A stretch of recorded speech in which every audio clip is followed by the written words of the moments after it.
നമസ്കാരം. മലയാളി വാർത്തയിലേക്ക് സ്വാഗതം. ഇന്ത്യ തേടിക്കൊണ്ടിരിക്കുന്ന കൊടും ഭീകരർക്ക് 4 ഇരട്ടി സുരക്ഷ കൂട്ടിയിരിക്കുകയാണ് ഇപ്പോൾ പാകിസ്ഥാൻ. ഇന്റലിജൻസ് റിപ്പോർട്ട് പ്രകാരം ഒരുപക്ഷെ ഈ കൊടും ഭീകരരെയും ഇന്ത്യ ലക്ഷ്യമിടുമെന്നുള്ള സൂചന പാകിസ്ഥാന് ലഭിച്ചിട്ടുണ്ടായിരിക്കാം. അതിന്റെ അടിസ്ഥാനത്തിലാണ് ഇപ്പോൾ പാകിസ്ഥാനിൽ ഹാഫിസ് സയ്യിദ് അടക്കമുള്ള ഇന്ത്യയും അമേരിക്കയും തിരയുന്ന കൊടും കുറ്റവാളികൾക്ക് സുരക്ഷ വർദ്ധിപ്പിച്ചിരിക്കുന്നത്. അതിന്റെ റിപ്പോർട്ടുകളാണ് ഇപ്പോൾ പുറത്തുവരുന്നത്.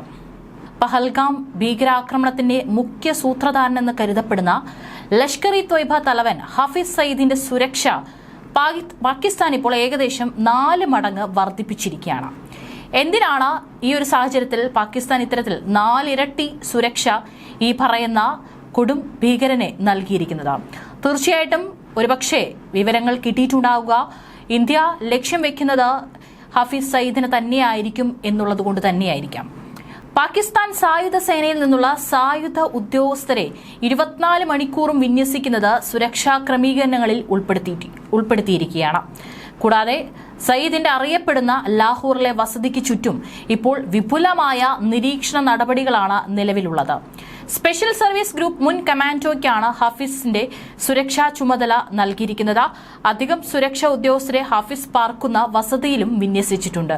അതായത് വലിയൊരു സുരക്ഷ ഹാഫിസ് സയ്യിദിന് മാത്രമായിട്ട് പാകിസ്ഥാൻ ഇപ്പോൾ നൽകിയിരിക്കുകയാണ്. ഏപ്രിൽ 22 ആക്രമണത്തെ തുടർന്ന് ലാഹോറിലെ ജനസാന്ദ്രതയുള്ള റെസിഡൻഷ്യൽ ഏരിയയായ മൊഹല്ല ജോഹോർ ടൗണിലുള്ള ഹാഫിസ് സയ്യിദിന്റെ വീട് തീവ്രമായ സുരക്ഷാ വലയത്തിലാണ്.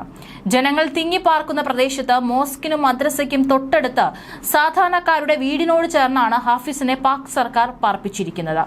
പാകിസ്ഥാൻ സൈന്യം, ISI, ലഷ്കർ പ്രവർത്തകർ എന്നിവർ സംയുക്തമായി അദ്ദേഹത്തിന്റെ സംരക്ഷണം നിരീക്ഷിക്കുന്നുണ്ടെന്നും വൃത്തങ്ങൾ അറിയിച്ചു. കോമ്പൗണ്ട് നിരീക്ഷിക്കാൻ ഡ്രോൺ നിരീക്ഷണം വിന്യസിച്ചിട്ടുണ്ടെന്നും 4 കിലോമീറ്റർ ചുറ്റളവിലുള്ള റോഡുകളിൽ ഉയർന്ന റെസല്യൂഷൻ CCTV ക്യാമറകൾ സ്ഥാപിച്ചിട്ടുണ്ടെന്നും വൃത്തങ്ങൾ പറഞ്ഞു. വെറും ഭയം മാത്രമല്ല, ഭയന്ന് മുട്ടിടിച്ചു തുടങ്ങി എന്നുള്ളതിന്റെ സൂചനകളാണ് ഇപ്പോൾ ഹാഫിസ് സയ്യിദിനെ പാകിസ്ഥാൻ നൽകിയിരിക്കുന്ന സുരക്ഷയിൽ നിന്ന് മനസ്സിലാക്കാനായിട്ട് സാധിക്കുന്നത്. കെട്ടിടത്തിന് സമീപം സാധാരണക്കാരുടെ നീക്കങ്ങളും അനുവദനീയമല്ല. പ്രദേശത്ത് ഡ്രോണുകൾ നിരോധിച്ചിരിക്കുകയാണ്.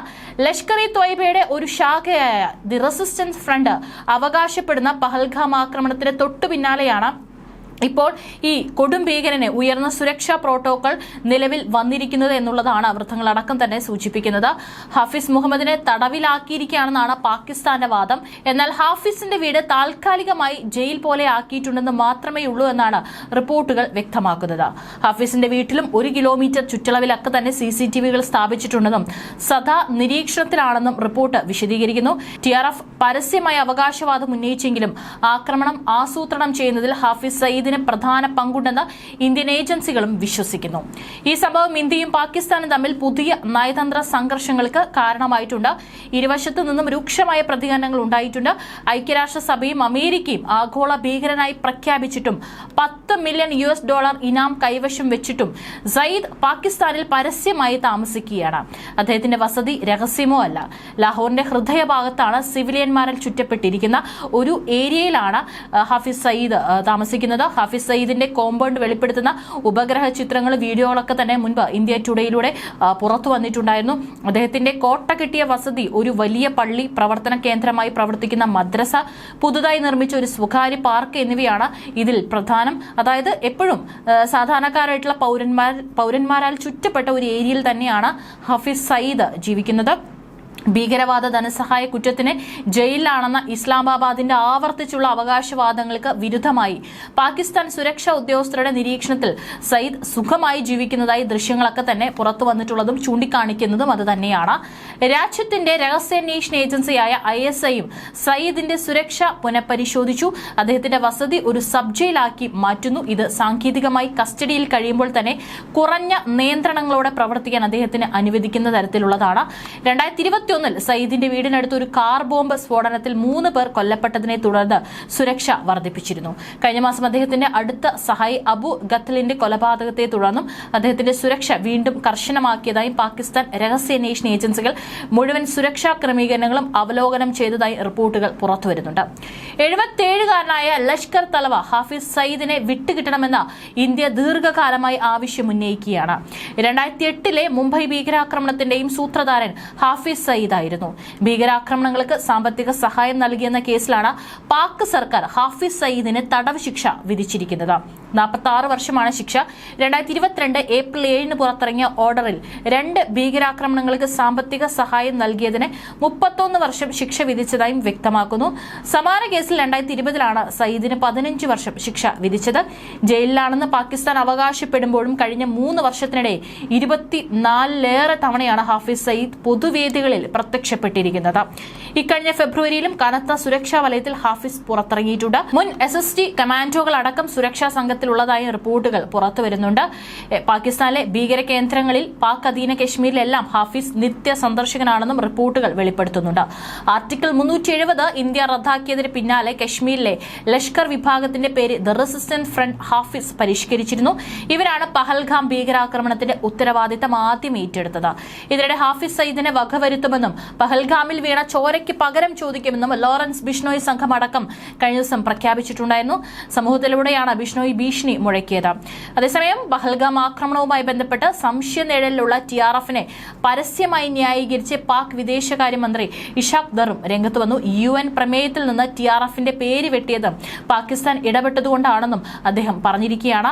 അറബിക്കടലിൽ ഇന്ത്യയുടെയും പാകിസ്ഥാന്റെയും നാവികസേനകൾ മുഖാമുഖം നിൽക്കുകയാണ്. ഇരു സേനകളും അടുത്തെന്ന് വ്യക്തമാക്കുന്ന സാറ്റലൈറ്റ് ദൃശ്യങ്ങളും പുറത്തു വന്നിട്ടുണ്ട്. ഗുജറാത്ത് തീരത്തിന് 85 നോട്ടിക്കൽ മൈൽ അകലെയാണ് ഇന്ത്യൻ നാവികസേനയുടെ നേവൽ ഫയറിംഗ്. പാക് നാവികസേനയും അഭ്യാസങ്ങൾ നടത്തി. അതേസമയം നിയന്ത്രണ രേഖയിൽ വീണ്ടും പാക് സൈന്യം വെടിവയ്പ് നടത്തിയതായി റിപ്പോർട്ടുകൾ സൂചിപ്പിക്കുന്നു. കുപ്വാര, ഉറി, അക്നൂർ എന്നിവിടങ്ങളിലെ ഇന്ത്യൻ പോസ്റ്റുകൾക്ക് നേരെയാണ് ആക്രമണം നടന്നത്. ഇന്ത്യ അതീവ ജാഗ്രതയിലാണ്. പാക് വെടിവയ്പ്പിന് തക്കതായ മറുപടി നൽകിയതായി സൈനിക വൃത്തങ്ങളും അറിയിച്ചിട്ടുണ്ട്. ഇന്ത്യയെ പ്രകോപിപ്പിക്കാനും അതൊരു സംഘർഷത്തിലേക്ക് നീട്ടിക്കൊണ്ടുപോകാനും നിയന്ത്രണ രേഖയിൽ വെടിനിർത്തൽ ലംഘനങ്ങൾ ഉൾപ്പെടെ ഫോൾസ് ഫ്ളാഗ് ഓപ്പറേഷൻ പാകിസ്ഥാൻ പണ്ടേ പയറ്റിവരുന്ന ഒരു തന്ത്രമാണ്. യഥാർത്ഥ ഉത്തരവാദിത്തത്തിന്റെ ഉറവിടം മറച്ചുവെക്കാനും മറ്റൊരു കക്ഷിയുടെ മേൽ കുറ്റം ചുമത്താനുമുള്ള ഉദ്ദേശത്തോടെ ചെയ്യുന്ന ഒരു പ്രവൃത്തിയാണ് ഫോൾസ് ഫ്ളാഗ് ഓപ്പറേഷൻ എന്ന് പറയുന്നത്. അല്ലെങ്കിലും നേർക്കുനേർ നിന്ന് കളിക്കാനുള്ള ധൈര്യമൊന്നും പാകിസ്ഥാന് പണ്ടേ ഇല്ല എന്ന് അവരുടെ പ്രവർത്തന രീതികൾ തെളിയിച്ചിട്ടുള്ള കാര്യമാണ്. ഇന്ത്യൻ സൈന്യം നിരവധി ഫോൾസ് ഫ്ളാഗ് ഓപ്പറേഷനുകൾ നടത്തിയതായും 2024 25 LOC ലംഘനങ്ങൾ നടത്തിയതായും പാകിസ്ഥാൻ സൈന്യം ഇന്ത്യക്കെതിരെ ഗുരുതരമായ ആരോപണങ്ങൾ ഉന്നയിച്ചിരുന്നു. പഹൽഗാം ഭീകരാക്രമണത്തിന് ഇന്ത്യ ഉറച്ചതും വ്യക്തവുമായ മറുപടി നൽകുമെന്ന് ഇന്ത്യൻ പ്രതിരോധ മന്ത്രാലയം വ്യക്തമാക്കിയിട്ടുണ്ട്. സൈനിക നടപടി ഉണ്ടാവുമെന്ന സൂചനയാണിത് നൽകുന്നത്. സൈനിക സംഘത്തെ സജ്ജമാക്കുന്നതടക്കമുള്ള നടപടികളിലേക്ക് ഇന്ത്യ കടന്നുകഴിഞ്ഞു. ഇതിനിടെ കറാച്ചിയിൽ മിസൈൽ പരീക്ഷണം നടത്താൻ പാകിസ്ഥാൻ തയ്യാറെടുക്കുന്നതായുള്ള റിപ്പോർട്ടുകളും പുറത്തുവന്നിട്ടുണ്ട്.